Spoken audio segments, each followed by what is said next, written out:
Magandang araw po muli sa inyong lahat. Welcome po muli sa ating pang-apat na sa ating simbang gabi at Misa de Gallo. Kumusta na po kayo? Kaya pa po ba? Sana po matapos nyo para makatanggap kayo hindi lang ng grasya, kundi panibagong pag-asa. Amen? Nang po minsan, merong isang kwento tungkol po sa isang scuba diver. Ito pong diver ay lumalangoy sa dagat, nag-i-enjoy.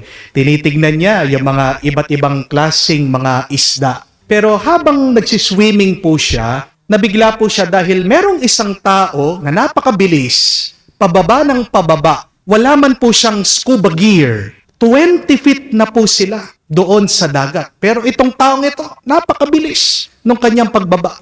Kaya ito pong scuba diver, naisip niya na nakikipag-unahan itong tao sa kanya, pinakabilis din po niya, pababa rin siya ng pababa na lumangoy. Pero kahit na umabot na po sila ng 40 feet, ito pong lalaki na uunahan siya, paunti-unti. At namangha po, nabilib itong scuba diver. Kaya naman po, nilabas niya yung kanyang waterproof chalkboard. Sumulat po siya. Hinabol po niya yung tao. Sabi niya, ang galing mo. Paano ka nakakalangoy ng walang scuba gear? Paano mo nagagawa yan? Bilib ako sa'yo. Kinuha po ng tao yung chalkboard, waterproof chalkboard. Sumulat po siya. At binigay po niya dun sa scuba diver. Alam niyo po kung ano yung sinabi niya? Nalulunod ako, sagitin mo ako, sabi niya. Mga kapatid, may dalawang paraan para makita natin ang buhay. You can see life through these two ways. You can see life, number one, as a race. But second, you can see life as a party. Which one would you prefer? Which one will you choose? Ano po sa dalawa ang mas gusto niyo? Na ang buhay ay isang paligsahan o ang buhay ay isang pagdiriwang? Marami po, aminin natin, ang tingin natin sa buhay ay unahan, isang karera. Kaya nga, ang trabaho ng iba, anong tinatawag? It is their career. Look at that word. Career, karera. Nakikipag-unahan, paligsahan sa iba. Pero mag-ingat po kayo. Pag ang tingin mo sa buhay, binubuhay mo bilang karera, bilang kompetisyon, mapapagod ka, magsasawa ka, masasaktan ka at makakasakit ka sa iba. Amen? Mas maganda na buhayin mo ang buhay na ito bilang pagdiriwang, bilang selebrasyon. Amen? When you see life as a party, you celebrate it, you enjoy it, you become very grateful for it. Amen? Ito po marahil ang nakalimutan ni Zacarias. Nakalimutan niya, hindi niya nakita, hindi niya naunawaan na ang buhay ay isang regalo. Ang buhay binigay ng Diyos para ipagdiwang mo. Pero dahil wala siyang anak, dahil feeling niya, naramdaman niya, nakalimutan siya, pinag-iwanan siya. Pagkatanda-tanda niya, wala pa rin yung pinagdarasal niya. Akala niya, hindi na siya naaalala ng Panginoon. Kaya naman, itong si Zacarias, naging bitter siya. Dahil po dito, pinatahimik siya ng anghel. Para saan? Para makapag-isip-isip siya. Para makapagnilay siya. Kasi ang mensahe ng Diyos, ito, hindi kompetisyon ang buhay. Hindi unahan ang buhay. Hindi paligsahan ang buhay na ito. Pinapaalala sa atin ngayon ng Panginoon.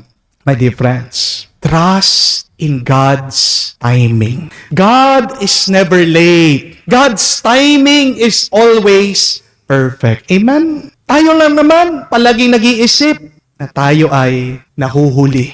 Tayo lang naman ang nag-iisip na kawawa tayo. Bakit? Kasi naiinggit tayo. Kasi kinukumpara natin ang ating sarili sa iba. Amen? Hindi ka kailangan, kapatid, na mainggit sa ibang tao. Kasi may hinahandang sariling blessing ang Diyos para sa iyo. My dear friends, Wait for your blessing. Everything happens for a reason. Wait for your blessing. Hindi ka nahuhuli, hindi ka napag-iwanan, may paparating na grasya para sa'yo. Sa'yo lang yan. Maniwala ka kapatid, deserve mo yan. Hindi mo lang nakikita, may ginagawa ang Diyos. May hinahanda ang Diyos. You must trust the process of God. And you must also understand, my dear friends, that some blessing takes time. Because the blessing that God will give you is great, it is huge, it is many. Amen? Diba, ang doktor, ilang taon ang kanyang pag-aaral bago siya maging doktor. He needs 16 to 17 years. Bago ka maging abogado, ilang taon ang gugugulin mo pag-aaral. Higit po 7 years. At minsan yung mga iba, 7 years na paulit-ulit na pagbo-board exam, hindi pa rin pumapasa. Mahirap po yan. Kami po mga pare, nangangailangan po kami ng 12 to 15 years bago po kami matapos sa pagkapare. Quicker is not always better. Mga kapatid, may pag-asa. Bakit? Kasi meron tayong Diyos na alam niyang pangangailangan mo. May pag-asa kasi meron Diyos na sasagot sa dasal mo. Kahit na pagkatagal-tagal man yan. Kita niyo po, sa unang pagbasa, alam ng Diyos, gusto ng anak nitong nanay ni Samson.